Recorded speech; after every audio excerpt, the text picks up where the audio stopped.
Welcome to the debate. Today we are diving into, well, perhaps one of the biggest intellectual puzzles of the modern world, nationalism.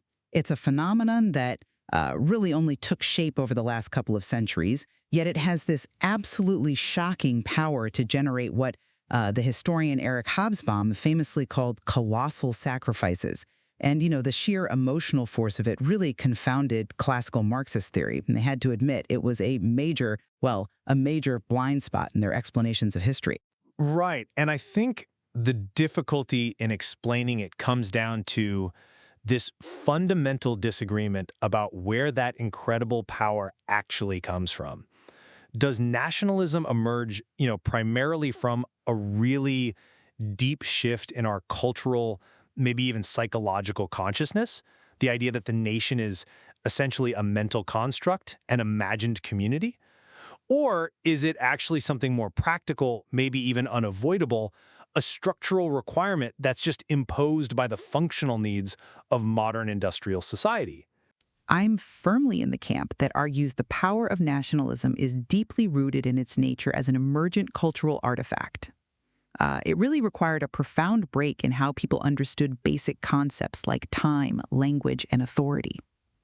And that break allowed for completely new ways of finding meaning to come about. Whereas I take the opposing view. While culture certainly provides the language, the symbols, nationalism itself is fundamentally a functional prerequisite. It's a structural imperative, something required to make possible the kind of stability and, crucially, the mobility that complex modern industrial life demands. Okay, so my argument really centers on this radical transformation in human consciousness, something that sort of gathered steam around the 18th century.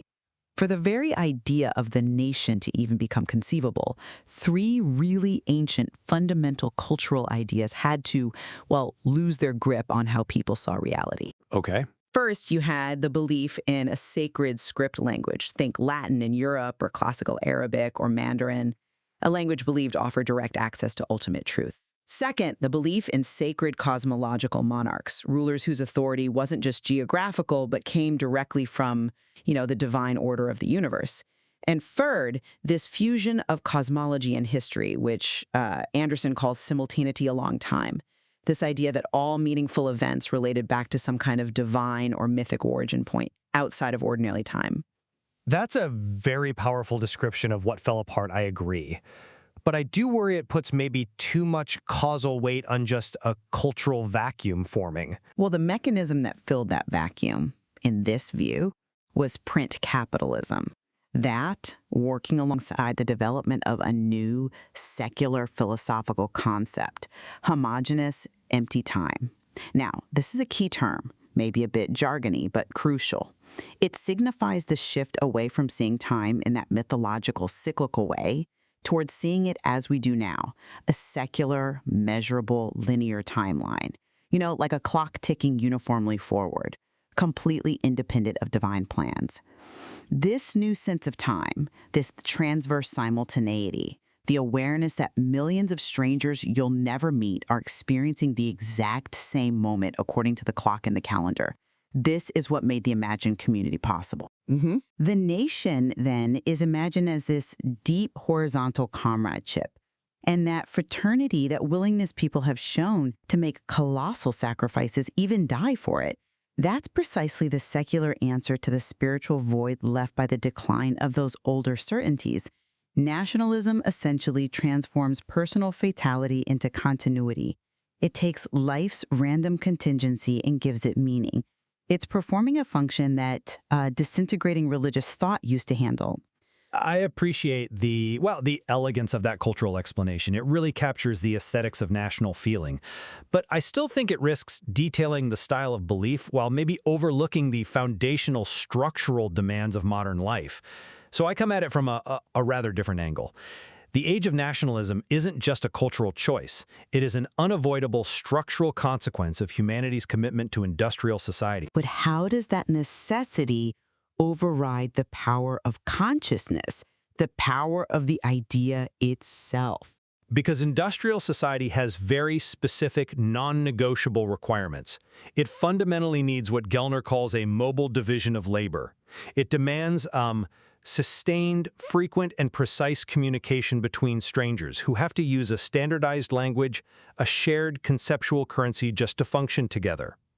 The old agrarian world with its patchwork of localized folk cultures and dialects, illiterate populations, that's simply incompatible with this new need. Industrialism demands universal literacy and a shared intellectual infrastructure, what we can call a standardized high culture. And the state's role in this is? Absolutely central. Only the centralized state has the resources and the authority to build and manage the enormous educational infrastructure required. You know, the whole pyramid, from primary schools right up to universities and research institutions, that transmits this necessary generalized high culture. So culture fundamentally shifts its role. In the agrarian age, it might have been an adornment, for the elite mainly. In the industrial age, it becomes the necessary shared medium for economic production, even for individual survival and employment. And this pressure forces the political unit, the state, to strive for what Gellner calls culture congruence.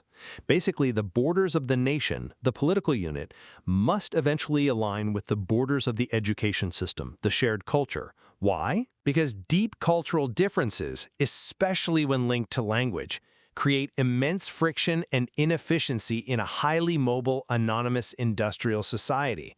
It's an objective, almost inescapable imperative driven by the mode of production. That's a very compelling case based on, efficiency and structural logic.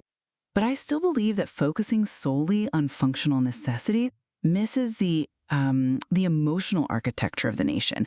The need for a common communication system doesn't fully explain the specific shape this imagined community takes, particularly its power to inspire that deep, self-sacrificing fraternity. That shape, I argue, was actively created by specific cultural technologies. But surely the cultural shape is just, serving the structural need. It's the form that function takes. Not entirely, I think. Let's take the example Anderson uses, the newspaper. The daily paper is, when you think about it, a profound cultural fiction. Events happening all over the world, completely unrelated, are just juxtaposed on the page simply because they occurred within the same 24-hour period, anchored by the date printed right there at the top. Now, the act of consuming this newspaper, reading it privately, yet knowing that millions of other people you'll never know are doing the exact same thing at roughly the same time, this constitutes an extraordinary mass ceremony. It's this shared, simultaneous, yet anonymous experience, replicated daily, that provided a vivid figure for the secular, historically clocked, imagined community. I don't think raw economic interest or even abstract political ideas like liberalism could have spontaneously generated that particular feeling of connection. A bit. I find it difficult to accept that the sort of literary style or the daily ritual of reading a newspaper is the primary driver that makes millions willing to die for their nation. That seems to me like mistaking a symptom, however interesting, for the underlying cause. Look, the question isn't whether nations are imagined. Of course they are. All large communities require some form of imagination. The real question is why this particular kind of imagining, one based on a shared, standardized culture, demanding congruence with the political unit, why does this form hold such immense, objective, structural power now? The high culture promoted by the industrial state isn't just about feeling connected, it's necessary for technical competence, for getting a job, for being socially mobile, for functioning at all in that society. So identification with that standardizing culture isn't just a feeling, it's objectively required for your life chances. Nationalism, therefore, looks more like the surface expression, the ideology of a homogeneity demanded by the very mode of production, not just the result of a clever print-based fiction. And this brings us right back to the question of causality. You emphasize print capitalism as the key driver, Anderson's half-fortuitous but explosive interaction between capital, print technology, and human linguistic diversity. But doesn't this perhaps overstate the role of print itself? Think about pre-industrial societies. They often had immense linguistic diversity, hundreds of local dialects, but it didn't really matter for the overall social structure because mobility was limited, life was local.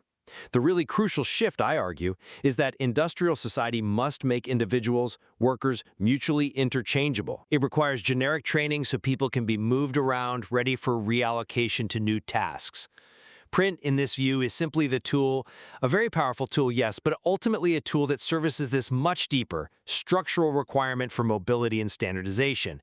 It's not the independent variable that creates the national form itself. I see the logic of emphasizing mobility as the ultimate driver. But if print were merely a tool servicing a pre-existing structural necessity tied strictly to industrialism, then your framework, I think, struggles a bit to explain the origins of nationalism in places like the Americas. Think about the independence movements led by the Creole pioneers in Spanish America, for example. These movements often emerged before full-scale industrialization had really taken root there, and their boundaries frequently followed somewhat accidental colonial administrative lines, not necessarily pre-existing cultural or economic zones. These movements weren't initially driven by mass industrial demands in the way your model might suggest. So what did drive them then, in your view, to reject the metropole? It seems to have been more of a bureaucratic and cultural phenomenon, born from a specific kind of exclusion. Imagine those Creole officials working for the Spanish crown. They could rise high, but crucially, they were blocked from the very top posts, which were reserved for peninsular Spaniards. So they spent their careers traveling these specific looping administrative circuits within the fixed boundaries of a given viceroyalty or captaincy general. They were connected primarily by the shared language of state, Spanish, and by their collective experience of being, well, subtly, but definitely excluded from the ultimate center of power. It was this shared journey, this shared limitation, a kind of bureaucratic pilgrimage within fixed borders that fostered a consciousness of a shared fate. Why are we all here together doing this but unable to go further? This vision, shaped by administrative geography and shared exclusion, allowed them to imagine a distinct national unit, even when the underlying industrial base was, pretty thin.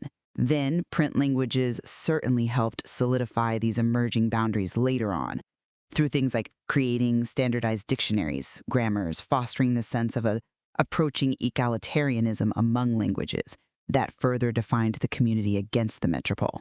But the initial spark seems more cultural and administrative than purely economic or industrial. Okay, but even in that example, isn't it still the state apparatus, even if it's a colonial one, that established the crucial fixed geographical boundaries and dictated the language of the high culture being used? The language of state? The cultural exclusion you describe seems to have operated within and utilized the functional boundaries already laid down by state administration. Doesn't that actually reinforce the idea that it's the state, the potential political roof, that ultimately shapes the container for the national identity? That's a fair point about the container.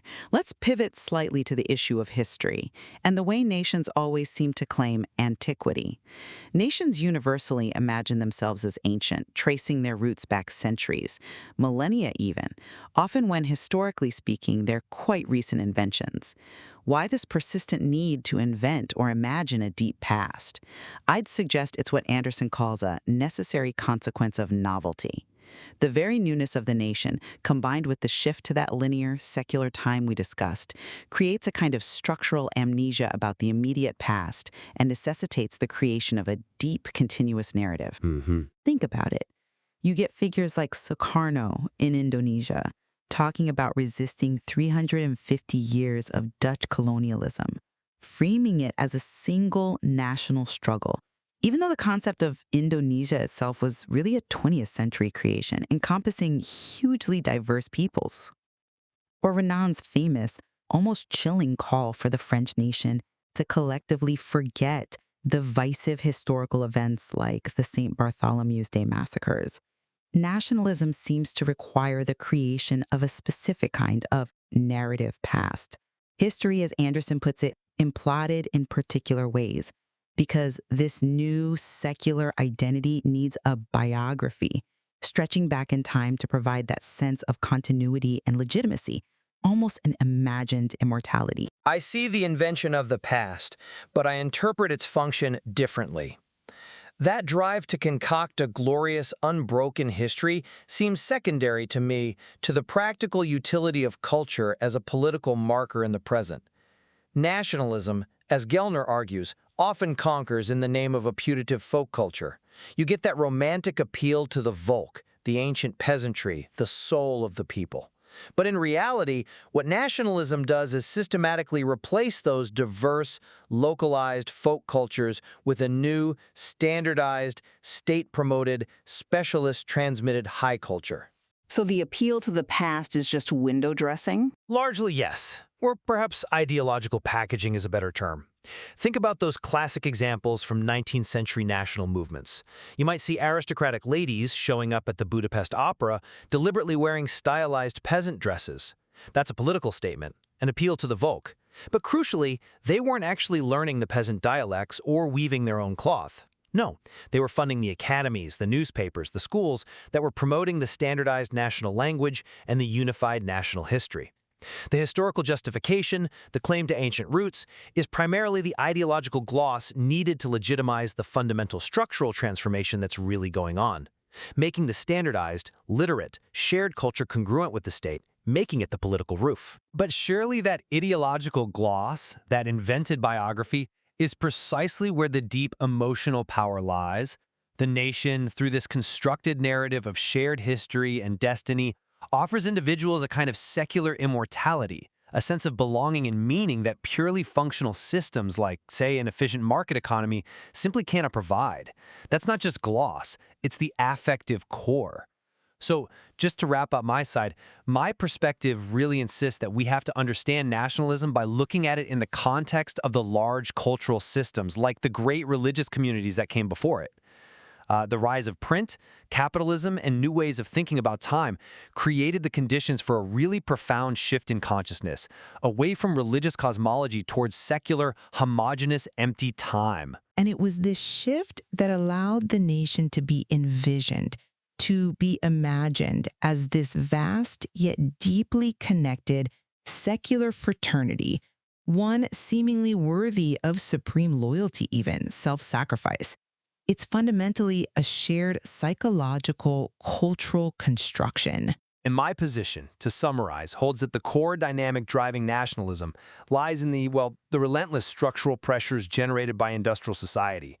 Modern mass society simply requires a standardized, generalized culture, one that's actively protected and promoted by a powerful central state, specifically to facilitate universal social mobility and effective communication across vast anonymous populations. The emergence of the nation-state, then, is less an act of collective imagination and more a rational functional response to overwhelming socioeconomic imperatives, even if, yes, it often gets articulated through very passionate, sometimes seemingly irrational claims about shared blood, history, and fraternity. Well, it's certainly clear that these two perspectives, nationalism as this deep cultural invention, a product of shared imagination, love, and memory, versus nationalism as a kind of necessary functional mechanism for mass industrial society, both shed important light on the sheer complexity of this defining modern phenomenon. I think it suggests we need to keep exploring the material to really grapple with the relative weight we should give to consciousness and cultural shifts versus these powerful structural demands in shaping the political identities that define our age.